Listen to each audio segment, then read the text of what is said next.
Students welcome to Excel tuition. मुलांना Excel tuition Goa board या चॅनलमध्ये आपले सर्वांचे स्वागत आहे. या व्हिडिओत इयत्ता 7वीच्या पाठ्यपुस्तकातील तिसरी कविता माडाचे भावगीत या नवीन पाठ्यपुस्तकातील कवितेवरील अभ्यासक्रम व प्रश्नोत्तरे तसेच अधिक प्रश्न व उत्तर आपण सोडवणार आहोत. मुलांना जर तुम्हाला एक्सेल ट्यूशन गोवा बोर्ड हा चॅनल व त्यातील कंटेंट आवडले असल्यास जरूर तुमच्या मित्रांना शेअर करा आणि अशाच नवनवीन व्हिडिओंसाठी सबस्क्राईब करा एक्सेल ट्यूशन गोवा बोर्ड. मुलांना तुम्हाला रिक्वेस्ट आहे की व्हिडिओ पूर्ण पहा, मध्ये स्किप करू नका, कारण यात इम्पॉर्टंट टिप्स व ॲडिशनल क्वेश्चन्स म्हणजेच अधिक प्रश्न यांचा समावेश केलेला आहे.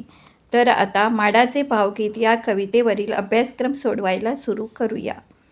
माडाचे भावगीत या कविता वाचनाचा व्हिडिओ ऑलरेडी अपलोड केलेला आहे.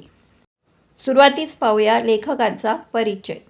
बाळकृष्ण भगवंत बोरकर हे प्रतिभावंत कवी होते. कथा, कविता, कादंबरी, ललित निबंध अशा विविध साहित्य प्रकारात त्यांनी लेखन केले आहे.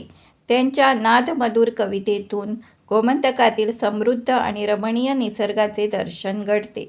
लयबद्ध रचना, नादमयी शब्दांची पाखरण हे त्यांच्या कवितेचे खास वैशिष्ट्य होय. प्रामुख्याने गोव्याच्या निसर्ग, समाज, सांस्कृतिक जीवन त्यांच्या कवितांमध्ये प्रभावितपणे आले आहे. त्यांच्या कविता हा मराठी साहित्याचा अनमोल ठेवा आहे. आता पाहूया कवितेत शोधूया माझे आकलन. क. अचूक पर्यायापुढे बरोबर अशी खूण करा. पहिला आहे माड आनंदाने डोलतो कारण. इथे 4 पर्याय दिलेले आहेत. पहिला पर्याय आहे त्याने स्वतःसाठी भव्य भविष्य रंगविले. दुसरा पर्याय आहे कवींना त्याने नवीन कविता सुचविली.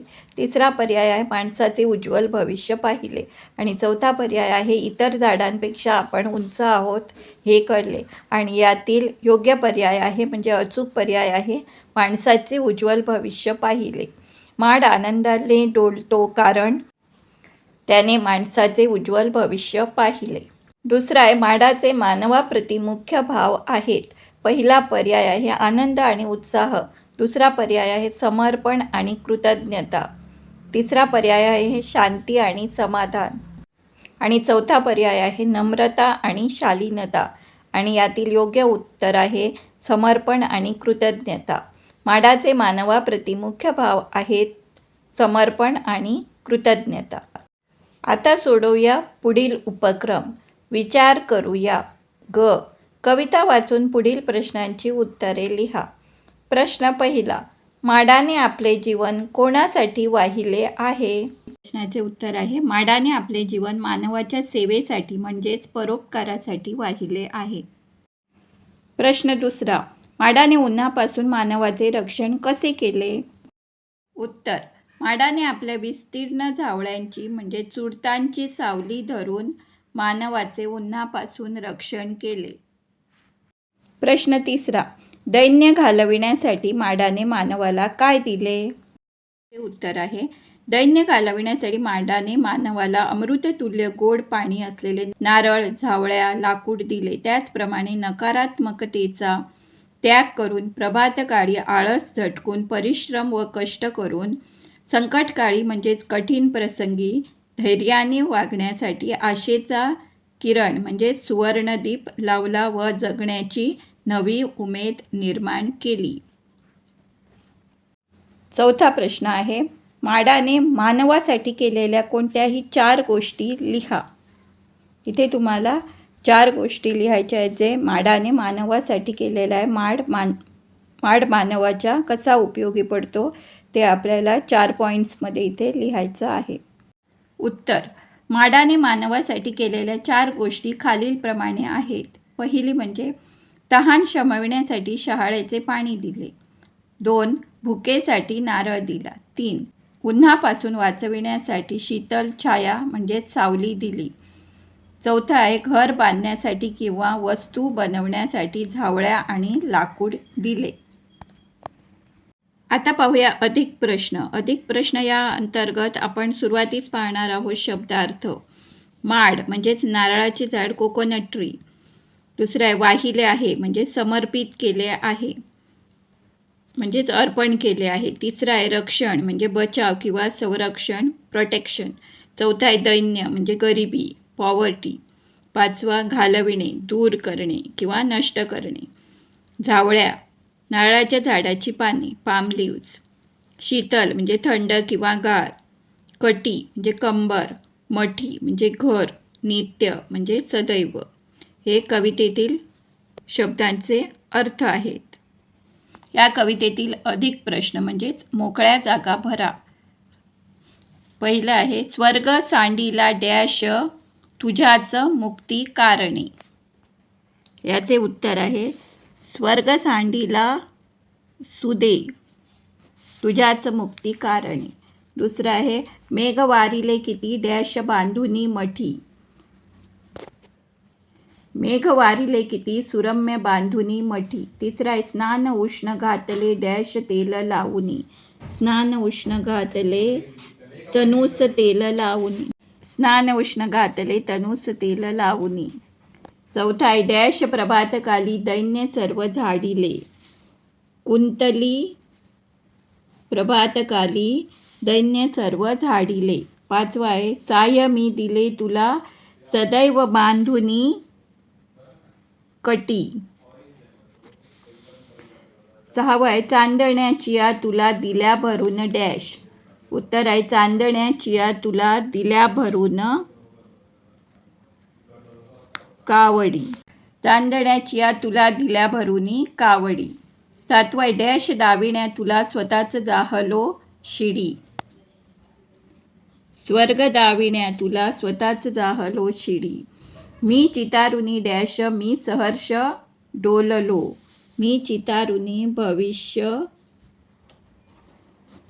मी सहर्ष डोललो. हे झाले अधिक प्रश्न. आता पाहूया पुढील उपक्रम. खाली कवितेच्या काही ओळी दिल्या आहेत. त्यातील काही शब्द काढले असून कंसात पर्यायी शब्द दिले आहेत. योग्य शब्द निवडून कवितेच्या ओळी पूर्ण करा. पहिला आहे डॅश ऐकुनी तुझे तरारलो थरारलो. इथे आहे गाणं ऐकुनी तुझे तरारलो थरारलो. कंसात दिलेले पर्याय आहेत गाणे, गाणं आणि धून. गाणं यासाठी पर्यायवाची म्हणजेच समानार्थी शब्द आहे गाणे, म्हणून गाणे ऐकुनी तुझे तरारलो थरारलो. दुसरं आहे रात दाटता डॅश सुवर्णदीप लाविले. पर्याय दिले आहे मठी, गृही, भवनी. याचा समानार्थी शब्द आहे गृही, म्हणून रात दाटता गृही सुवर्णदीप लाविले. तिसरं आहे डॅश दाविण्या तुला स्वतःच जाहलो शिडी. पर्याय दिलेले आहेत देवलोक, परमधाम आणि आकाश, आणि यातील योग्य पर्याय आहे देवलोक. कवितेत आहे स्वर्ग दाविण्या तुला स्वतःच जाहलो शिडी. स्वर्ग याला समानार्थी शब्द आहे देवलोक किंवा परमधाम, पण इथे देवलोक हा योग्य पर्याय आहे, म्हणून देवलोक दाविण्या तुला स्वतःच जाहलो शिडी. त्यानंतर आहे राहिलो तुझ्याच साठी बाहू हे उभारुनी. गटशा चर्चा करून वरील ओळींचा अर्थ समजून घ्या आणि वहीत लिहून ठेवा. इथे या कवितेच्या ओळीचा अर्थ लिहून समजून घेऊन तो तुमच्या वहीत लिहायचा आहे. पुढील सेक्शन आहे जोड्या जुळवूया, मॅच द पेअर्स. अ गटात कवितेच्या ओळी आणि ब गटात त्यांचे अर्थ दिले आहेत. गटशा चर्चा करून त्यांच्या योग्य जोड्या जुळवा. अ गटात आहे तापता उन्नी तुला दिली प्रशांत सावली. दुसरा आहे मेघ वारिले किती सुरम्य बांधुनी मठी. तिसरा आहे रात दाटता घरी सुवर्ण दीप लाविले. आणि चौथा आहे गीत ऐकुनी तुझे तरारलो थरारलो. ब गटात आहे झोपडी बांधून माणसाचे पावसापासून रक्षण केले. रात्री दिवे लावून अंधार दूर केला. उन्हाने कासावीस झालेल्यांना शांत छाया दिली. आणि माणसाचे गाणे ऐकून मी आनंदाने उत्साहित झालो. आता यांच्या जोड्या जुळवायच्या आहेत. पहिला आहे तापता उन्नी तुला दिली प्रशांत सावली. याचा अर्थ आहे उन्हाने कासावीस झालेल्यांना शांत छाया दिली, सावली दिली. दुसरं आहे मेघ वारिले किती सुरम्य बांधुनी मठी. याचं उत्तर आहे झोपडी बांधून माणसाचे पावसापासून रक्षण केले. तिसरा आहे रात दाटता घरी सुवर्ण दीप लाविले. रात्री दिवे लावून अंधार दूर केला. आणि पाचवा आहे गीत ऐकुनी तुझे तरारलो थरारलो, म्हणजे माणसाचे गाणे ऐकून मी आनंदाने उत्साहित झालो. तर हे झाले जोड्या जुळवूया या प्रश्नाची उत्तरे. आता पाहूया पुढील सेक्शन म्हणजेच पुढील उपक्रम कवितेच्या पलीकडे. गप्पा गोष्टी करूया. माड मानवाच्या जीवनात विविध प्रकारे कसा उपयुक्त ठरतो याबद्दल गटशः चर्चा करून लिहा. इथे तुम्हाला तुमच्यामध्ये डिस्कशन करायचं आहे. युजेस ऑफ कोकोनट ट्री म्हणजेच माड आपल्या उपयोगी कसा पडतो ते याबद्दल तुम्हाला तुमच्या ग्रुपमध्ये चर्चा करायची आहे. उजळणी करूया. विशेषण. खालील वाक्यातील रिकाम्या जागी कंसातील योग्य विशेषणे लिहा. कंसात दिलेली विशेषणे आहेत स्वच्छ, गरम, मोठी, सुंदर, हुशार आणि निरभ्र. ही 6 विशेषणे आहेत ती योग्य ठिकाणी लिहायची आहे. ती हवेली डॅश आहे. याला कोणतं विशेषण लागणार? ती हवेली मोठी आहे. दुसरा आहे माझी आजी आजही डॅश दिसते. याला विशेषण आपण लावलं आहे ते सुंदर. माझी आजी आजही सुंदर दिसते. तिसरा आहे तो डॅश मुलगा परीक्षेत पहिला आला. इथे आपण हुशार हे विशेषण वापरले आहे. तो हुशार मुलगा परीक्षेत पहिला आला. चौथं वाक्य आहे आज आकाश डॅश आणि डॅश आहे. इथे वापरलेली विशेषणे आहेत स्वच्छ आणि निरभ्र. आज आकाश स्वच्छ आणि निरभ्र आहे. 5वं वाक्य आहे मला डॅश पोहे खायला फार आवडतात. इथे आपण गरम हे विशेषण वापरलेलं आहे. मला गरम पोहे खायला फार आवडतात. आता पाहूया पुढील सेक्शन. तत्पूर्वी मुलांनो, जर तुम्हाला Excel tuition Goa board channel व त्यातील कंटेंट आवडले असल्यास तुमच्या मित्रांना जरूर शेअर करा आणि अशाच नवनवीन व्हिडिओंसाठी सबस्क्राईब करा Excel tuition Goa board. Excel tuition Goa board या चॅनलवर तुम्हाला एड्युकेशनल व्हिडिओ पाहायला मिळतील 1ली ते 10वी पर्यंतचे. तर आता पाहूया पुढील सेक्शन. समजून घेऊया. खाली दिलेल्या शब्दांचे पर्यायवाची शब्द शोधा आणि लिहा. पर्यायवाची म्हणजे समानार्थी शब्द आपल्याला लिहायचे आहेत. इथे दिलेले शब्द आहेत देह, नभ, प्रभात आणि रात्र. या शब्दांसाठी समानार्थी शब्द आपल्याला लिहायचे आहेत. पहिला शब्द आहे देह. ह्यासाठी समानार्थी शब्द आहेत ते शरीर व तन. तुम्ही यातील कोणताही एक शब्द पण लिहू शकता. दुसरा आहे नभ. याचा समानार्थी शब्द आहे आकाश किंवा गगन. तिसरा शब्द आहे प्रभात म्हणजेच सकाळ किंवा पहाट. रात्र यासाठी समानार्थी शब्द दिलेले आहे निशा व रजनी. तुम्ही कोणताही एक शब्द लिहू शकता. खाली दिलेल्या शब्दांचे विरुद्धार्थी शब्द शोधा आणि लिहा. इथे आपल्याला विरुद्धार्थी शब्द म्हणजेच ऑपोजिट वर्ड्स लिहायचे आहेत. इथे शब्द दिलेले आहेत उष्ण, उंच, दुःख, हर्ष. या 4 शब्दांसाठी आपल्याला विरुद्धार्थी शब्द लिहायचे आहेत. उष्ण या शब्दाचा विरुद्धार्थी शब्द आहे शीतल किंवा थंड. उंच या शब्दासाठी विरुद्धार्थी शब्द आहे बुटका. तिसरा आहे दुःख. याचा विरुद्धार्थी शब्द आहे सुख. हर्ष याचा विरुद्धार्थी शब्द आहे शोक. पुढील शब्द काळजीपूर्वक वाचा. आणि ब गटातील शब्दांच्या लेखनात आणि उच्चारात किंचित फरक असला तरी त्यांच्या अर्थात पूर्ण बदल असलेला दिसतो. आणि ब गट. गटात दिलाय दिन. दिन हे दिन म्हणजे दिवस व दिन म्हणजे गरीब. सूर आणि सूर. प्रति. पाणी, पाणी. पूर आणि पूर. आंतरजाल व अन्य माध्यमांच्या आधारे गटशः प्रत्येकी असे किमान 5 शब्द शोधा आणि एकत्रित करून आकर्षक भित्तीपत्रक तयार करा. इथे तुम्हाला अशाच प्रकारचे अजून 5 शब्द शोधून काढायचे आहे व त्याचे भित्तीपत्रक म्हणजे वॉलपेपर तयार करायचा आहे. आता पाहूया पुढील उपक्रम. संवाद साधूया. माड व पाडेली. पाडेली म्हणजे नारळ काढणारा. यांच्यातील काल्पनिक संवाद पूर्ण करा. माड. अरे थांब थांब, एवढी घाई कसली रे तुला? अरे जरा सावकाश चढ. पाडेली. अरे झालं काय इतकं ओरडायला? मी काय पहिलाच चढतो आहे तुला डॅश. इथे आपल्याला माड व पाडेली यातील संवाद पूर्ण करायचा आहे. Dialogue writing. इथे आपण वाक्य पूर्ण केलं आहे ते म्हणजे इतका त्रास का होतोय, म्हणजे हे वाक्य होणार, अरे झालं का इतकं ओरडायला, मी काय पहिलाच चढतो आहे, तुला इतका त्रास का होतोय. माड, अरे बाबा तू काही केलं नाहीस, पण तुझं ते वर चढायचं ते यंत्र टोचतं आहे ना मला. पाडेली, त्याला मी काय करू, आता सर्वच पाडेली डॅश. त्याला मी काय करू, आता सर्वच पाडेली या यंत्राचाच वापर करतात. माड, त्यांना वापरू दे रे ते यंत्र तंत्र काय ते, पण तू तरी पूर्वीसारखा पायात खाडू घालून मला दोन्ही हातांनी डॅश. इथे आपण वाक्य पूर्ण केलं आहे ते म्हणजे मिठी मारून प्रेमाने का चढत नाहीस, म्हणजे हे वाक्य होणार, त्यांना वापरू दे रे यंत्रतंत्र काय ते, पण तू तरी पूर्वीसारखा पायात खाडू घालून मला दोन्ही हातांनी मिठी मारून प्रेमाने का चढत नाहीस, किंवा कडाडून मिठी मारून प्रेमाने का चढत नाहीस. इथे असं वाक्य होऊ शकतं. तुम्ही तुमच्या आवडीप्रमाणे ते वाक्य पूर्ण करू शकता. पाडेली, अरे थोडा आमचा पण विचार कर, या यंत्रामुळे माझं काम डॅश. तर वाक्य पूर्ण केलं आहे ते म्हणजे सोपं झालं आहे आणि वेळही वाचतोय, म्हणजे हे वाक्य होणार, अरे थोडा आमचा पण विचार कर, या यंत्रामुळे माझं काम सोपं झालं आहे आणि वेळही वाचतोय. माड, तुझं काम लवकर होतं पण मला त्रास होतो त्याचं काय, दुसऱ्यांचंही दुःख डॅश. दुसऱ्यांचंही दुःख जाणून घ्यायला हवं. पाडेली, मित्रा चुकलं माझं खरंच, पूर्वी आपण दोघेही किती डॅश.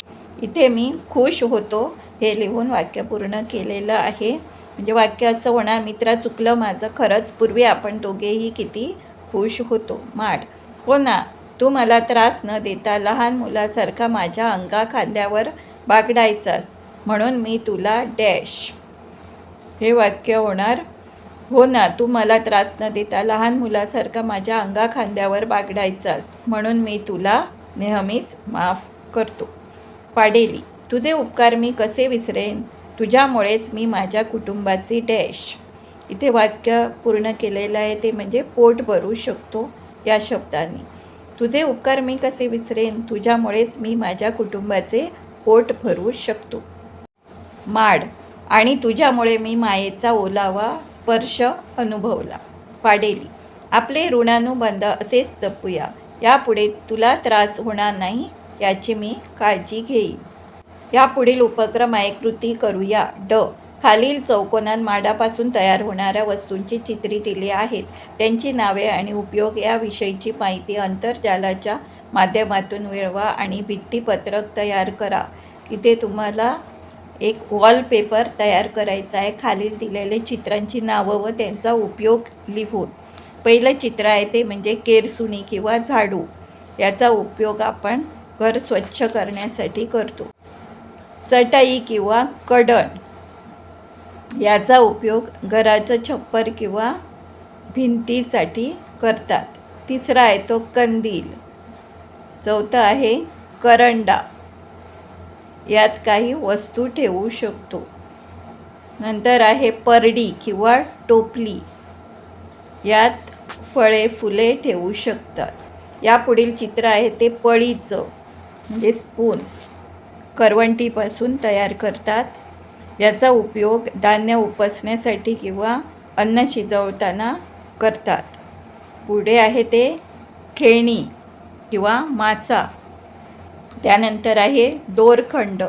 दोरखंडाचा उपयोग वस्तू बांधण्यासाठी किंवा विहिरीतून पाणी काढण्यासाठी केला जातो. अशा प्रकारे तुम्ही या वस्तूंची नावे व उपयोग लिहून वॉलपेपर तयार करायचा आहे. आनंद घेऊया. ढ, या कवितेचे गटशा चालीत सादरीकरण करा. ही कविता तुम्हाला ट्यूनमध्ये म्हणून दाखवायची आहे. कल्पना आणि निष्कर्ष. न, पुढील विषयावर गटात चर्चा करा, निष्कर्ष मांडा. पहिला, माडाला जर माणसाप्रमाणे बोलता आले असते तर तो काय बोलला असता. आणि दुसरं आहे, इतर झाडांकडे पाहून माडाला काय वाटत असेल. पहिल्या प्रश्नाचं उत्तर आहे, माड जर माणसाप्रमाणे बोलला असता तर तो म्हणाला असता, मी तुम्हाला गोड पाणी आणि सावली देतो, पण तुम्ही माझी आणि पर्यावरणाची काळजी घेता का, असे माडाने आपल्याला विचारले असते. तर दुसऱ्या प्रश्नाचं उत्तर पाहूया. इतर झाडांकडे पाहून माडाला काय वाटत असेल? फांद्या नसलेले आपले सरळ खोड पाहून त्याला इतर पसरलेल्या झाडांची कुतूहल वाटत असेल. मैत्रीच्या भावनेने शेजारच्या आंब्याच्या किंवा फणसाच्या झाडाशी बोलताना त्याला वाटत असेल की आपण सर्वजण मिळून या धरतीचे सौंदर्य वाढवत आहोत. आता पाहूया शेवटचा उपक्रम म्हणजेच शब्द भांडार. तो खाली कवचात दिलेल्या शब्दामधून ढग या शब्दासाठी असलेले पर्यायवाची शब्द शोधून ते पुढील चौकोनात लिहा. इथे दिलेले शब्द आहेत तिमिर, जलद, सविता, सुधांशू, नीरज, वारिद, चंद्र, अभ्र, मेघ, आकाशगंगा, खग व धूमकेतू. यातील ढग यासाठी समानार्थी शब्द आहेत ते म्हणजे जलद, वारिद, अभ्र हे 3 शब्द आपण या शब्दांमधून निवडलेले आहेत. आणि पुढील 2 शब्द आकाश व गगन हे मी स्वतः लिहिलेले आहेत. तर ढग या शब्दाचे समानार्थी शब्द आहेत जलद, वारिद, अभ्र, आकाश व गगन. आता वाचूया सुविचार. निस्वार्थ मदत म्हणजे स्वतःला विसरून दुसऱ्याच्या चेहऱ्यावर आनंद फुलविणे. मुलांनो, जर तुम्हाला एक्सेल ट्युशन गोवा बोर्ड हा चॅनल व त्यातील कंटेंट आवडले असल्यास जरूर तुमच्या मित्रांना शेअर करा आणि अशाच नवनवीन व्हिडिओंसाठी सबस्क्राईब करा Excel tuition Goa board. Video पूर्ण पाहण्यासाठी धन्यवाद. Thanks for watching. Do like, share, subscribe Excel tuition Goa board for more such new videos.